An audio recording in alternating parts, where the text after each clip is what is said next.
నమస్కారం. ఈరోజు నితిన్ నబీన్ గారు మా జాతీయ అధ్యక్షులు వారితోని తెలంగాణ సంబంధించినటువంటి ఒక ఎంపీలు, అదేవిధంగా మా సంఘటన మంత్రి చంద్రశేఖర్జీ, మా ఇన్ఛార్జ్ అభయ్ పాటిల్ గారితో ఒక గంటన్నర సేపు వారితోని అనేక విషయాలపైన చర్చించడం జరిగింది.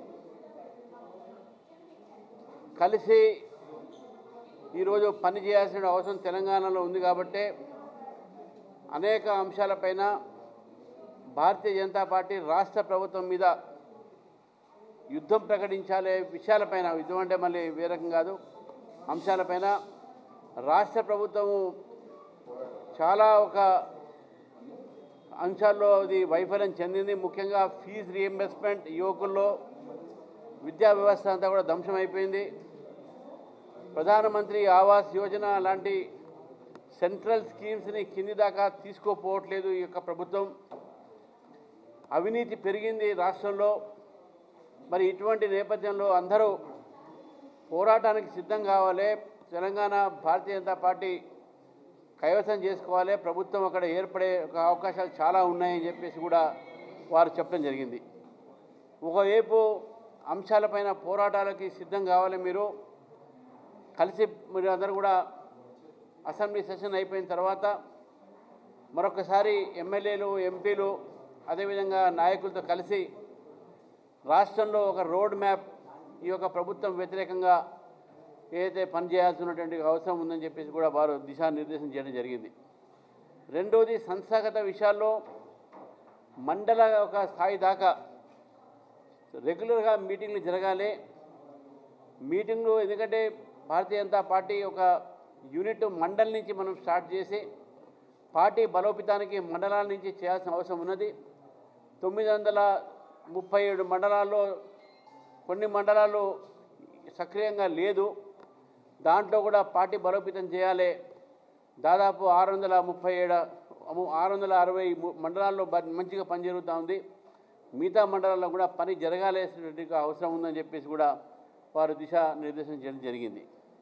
మూడోది, తరచుగా మేము తెలంగాణకు వస్తాము.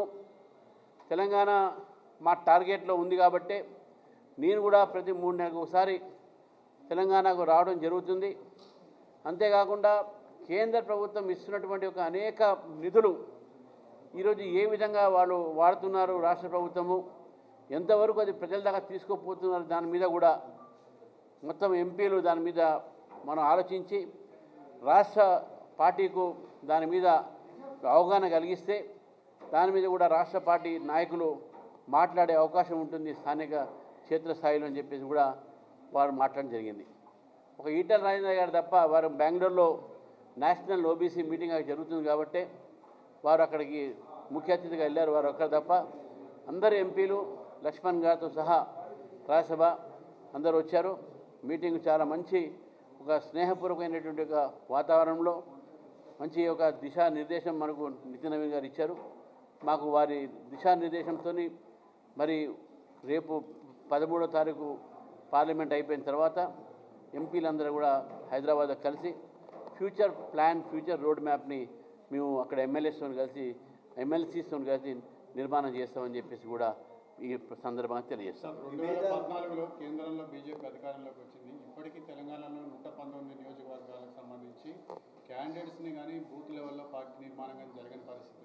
సో ఎంత టైం పడుతుంది, ఎప్పటి వరకు పడుతుంది? అందుకనే నేను అన్నా కదా, డీలిమిటేషన్ బిల్ వస్తే 175 అవుతుంది. నేను అందుకని అంటున్నాను, మండల స్థాయి నుంచి పార్టీని బలోపేతం చేయడానికి కారణం అదే. మాకు కొత్త నాయకులు వస్తారు, కొత్త నిర్మాణం అవుతారు. ఈ యొక్క సంస్థాగతమైనటువంటి కార్యక్రమం ద్వారా మాకు పార్టీలో ఎక్కడ కూడా క్యాండిడేట్స్ కొరత లేదు. ఇప్పటికే చాలామంది చాలా పార్టీల నుంచి మా దగ్గరికి రావడానికి సిద్ధంగా ఉన్నారు. ఎలక్షన్స్ ఇంకా 2.5 సంవత్సరాలు ఉన్నాయి కాబట్టి కొంత సమయం వాళ్ళు తీసుకుంటున్నారు. మాకు కూడా స్వతహాగా చాలా చోట క్యాండిడేట్స్ ఉన్నారు, లేదని కాదు. మేము దాదాపు 119 కాన్స్టిట్యున్సీస్లో కూడా గతంలో పోటీ చేసినాము. మంచి పర్సెంటేజ్ ఆఫ్ ఓట్స్ వచ్చినాయి, ఎంపీలో కూడా వచ్చినాయి, పార్లమెంట్లో కూడా.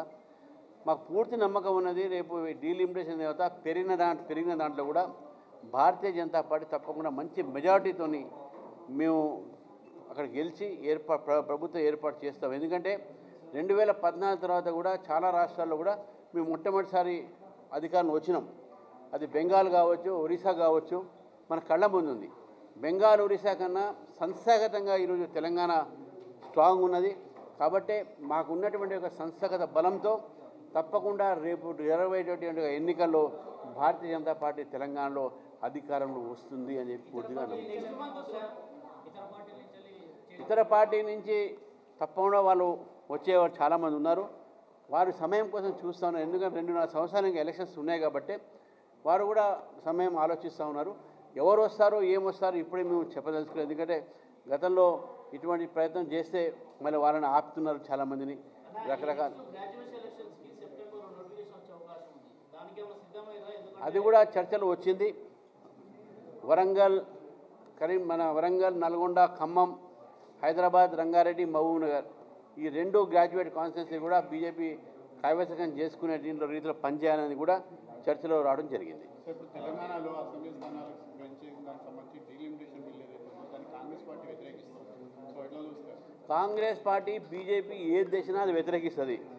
ఈసారి వాళ్ళు వ్యతిరేకించిన 100% ఉమెన్ రిజర్వేషను, డీలిమిటేషన్ బిల్లు 2 కూడా పార్లమెంట్లో పాస్ అవుతుంది. తప్పకుండా వాళ్ళు చాలా పార్టీలు మాకు సపోర్ట్ చేస్తున్నారు. కాంగ్రెస్ పార్టీలో కూడా చాలామంది డీలిమిటేషన్ కోరే వాళ్ళు కూడా మాకు ఓటేసే అవకాశాలు ఉంటాయి. పార్టీలో ఉన్నటువంటి కొంతమంది నేతల మధ్య విభేదాలు సమసిపోయినట్టేనా? ఇక నాయకులంతా కలిసికట్టుగా నడిచే పరిస్థితి ఉందా? మా పార్టీలో ఎప్పుడు విభేదాలు లేవు. అవి చిన్న ఏదైనా భేదాభిప్రాయాలు ఉంటే ఆ భేదాభిప్రాయాలు కూడా మేము కూర్చొని కలిసి మెలిసి దాన్ని మేము చదువుకునే ప్రయత్నం చేస్తున్నాము. భేదాభిప్రాయాలు ఎక్కడ కూడా లేవు. మా భేదాభిప్రాయాలు ఉన్నాయి కానీ విభేదాలు ఎక్కడ లేవు. తప్పకుండా భవిష్యత్తులో ఎక్కడ భేదాభిప్రాయాలు వచ్చినా దాన్ని వెంటనే దాన్ని సాల్వ్ చేసే ప్రయత్నం చేస్తాం. జిహెచ్ఎంసీ ఎన్నికల్లో పొత్తు ఉండదు. బీజేపీ ఒంటరిగా పోటీ చేస్తుంది. నితిన్ నవీన్ గారు జూన్ నెలలో రాష్ట్రానికి వచ్చారు. సో ఆయన వచ్చి వెళ్ళిన తర్వాత మీకు ఏమైనా టాస్క్ ఇచ్చారు? సో అవి ఎంత మాకు వాస్తవానికి ఎస్ఐఆర్ నడుస్తుంది కాబట్టి మీరు అన్న పాయింట్ కూడా నితిన్ నవీన్ గారు అడిగారు. ఏం ప్రోగ్రెస్ చేశారు కాబట్టి 3 నెలలు అయింది కదా అని. ఇప్పుడు ఎస్ఐఆర్ కార్యక్రమం జరుగుతుంది కాబట్టి 10వ తారీఖు దాకా ఎస్ఐఆర్ ఉంది కాబట్టి ఇతర కార్యక్రమాలు మేము వేగవంతంగా తీసుకోలేని పరిస్థితి ఉన్నది. అయినప్పుడు కూడా కొన్ని కార్యక్రమాలు జరిగినాయి. మాకు 2 సార్లు 3 సార్లు జిల్లా ఎగ్జిక్యూటివ్ మీటింగ్తో పాటు స్టేట్ లెవెల్ మీటింగ్స్ కూడా ఆశీష్ షల్లార్ గారు వచ్చారు. తర్వాత సునీల్ బన్సాల్ గారు వచ్చారు. వారితో సమావేశాలు జరిగినాయి.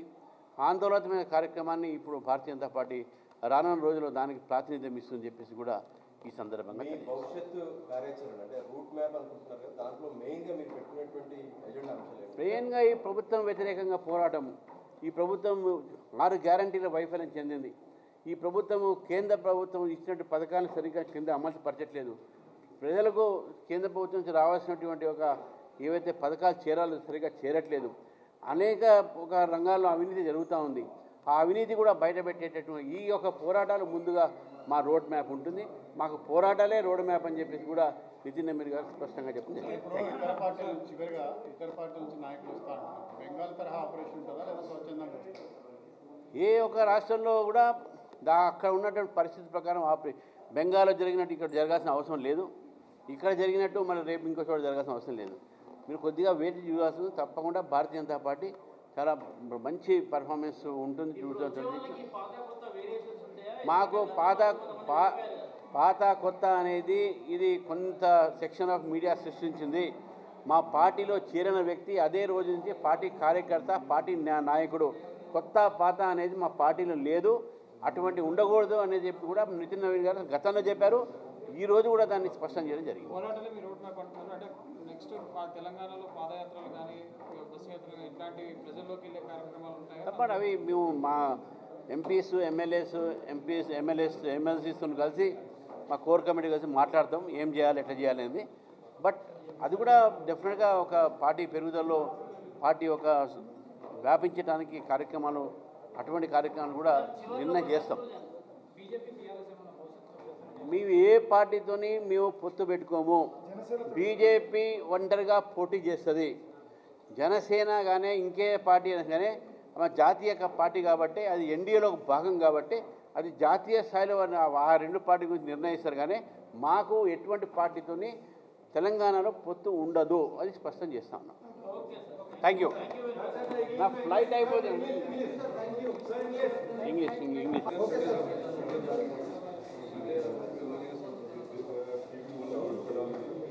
ఓకేనా?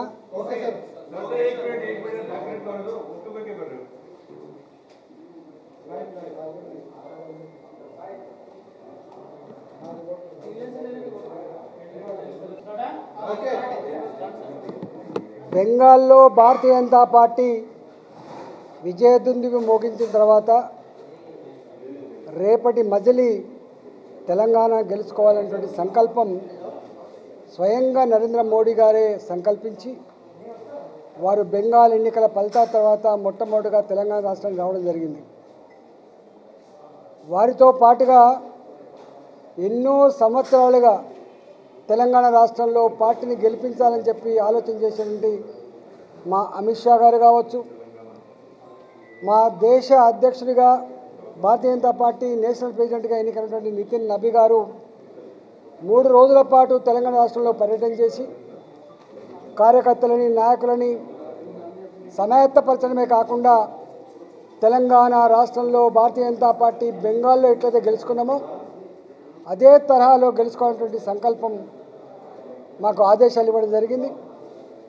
వారు ఈ మధ్యకాలంలో రావడమే కాకుండా తెలంగాణ రాష్ట్రంలో రాజకీయ పరిస్థితిని అంతా కూడా ఎప్పటికప్పుడు వారు బేరీజు వేసుకొని సమీక్షించుకొని మాకు ఆదేశాలు ఇవ్వడం జరిగింది. పార్లమెంట్ సభ్యులుగా, ఎమ్మెల్యేలుగా, పార్టీ నాయకులుగా రేవంత్ రెడ్డి సర్కార్ ఇచ్చిన హామీలు అమలు చేయకపోవడమే కాకుండా గతంలో ఉన్నటువంటి స్కీములు కూడా అమలు చేయకుండా తెలంగాణ ప్రజలను వంచిన సందర్భంలో ఎట్టి పరిస్థితులలో కూడా తెలంగాణ రాష్ట్రంలో రేవంత్ రెడ్డి సర్కార్కి ఇవాళ ఓటు వేయకూడదని చెప్పి ప్రజలు నిర్ణయించుకున్నారు. కాబట్టి గతంలో 10 సంవత్సరాలు పాలించిన కేసీఆర్ పరిపాలనని ఇంకా మర్చిపోవట్లేదు. కాబట్టి ఆనాటి వారి అహంకారం, ఆనాడు వాళ్ళు చేసిన దుర్మార్గాలు ఏవైతున్నాయో ఇంకా కళ్ళ ముందు కదలాడుతున్నాయి. కాబట్టి తెలంగాణ యావత్ ప్రజానికమంతా కూడా భారతీయ జనతా పార్టీ రావాలి, భారతీయ జనతా పార్టీని గెలిపించుకోవాలి. అప్పుల ఊబిలో కూరుకుపోతున్న తెలంగాణను కాపాడాలంటే భారతీయ జనతా పార్టీ రావాలి. దోపిడీ దుర్మార్గాలు ఆగాలంటే భారతీయ జనతా పార్టీ రావాలనేటువంటి భావన పాన్ డబ్బాల కాడ, హోటళ్ళ కాడ, చౌరస్తాల కాడ, నలుగురు కలిసిన కాడ చర్చ జరుగుతూ ఉంది. కాబట్టి దానికి అనుగుణంగా ఇవాళ అక్కడ ఫీ రియంబర్స్మెంట్ ఇష్యూ కావచ్చు, రైతాంగం ఇష్యూ కావచ్చు, నిత్యం 40-50 ఏళ్ల క్రితం ఏ అసైన్మెంట్ భూములు అయితే ఆనాడు ప్రభుత్వాలు ఇచ్చినాయో ఆ అసైన్మెంట్ భూములను గుంజుకుంటున్న సందర్భంగా ఆ భూములను కాపాడడం కావచ్చు, హైడ్రా పేరిట జరుగుతున్నటువంటి పేదల ఇళ్ల విధ్వంసం కావచ్చు, ఇవాళ అనేక విషయాల మీద ఇవాళ భారతీయ జనతా పార్టీ రేపు ఇప్పటికే అనేక సమస్యల మీద ఉద్యమాలు చేస్తూ ఉన్నాం. రేపు కూడా ప్రజలకు నాయకత్వం వహించి ప్రజలకు భరోసా కల్పించే బాధ్యత మా మీద ఉన్నది. ఇవాళ కూడా మా పార్టీ ఎంపీలతో, మా నేషనల్ ప్రెసిడెంట్ సమక్షంలో ఈరోజు మా రాష్ట్ర అధ్యక్షులు ఇప్పటికే బ్రీఫ్ చేస్తున్నాడు.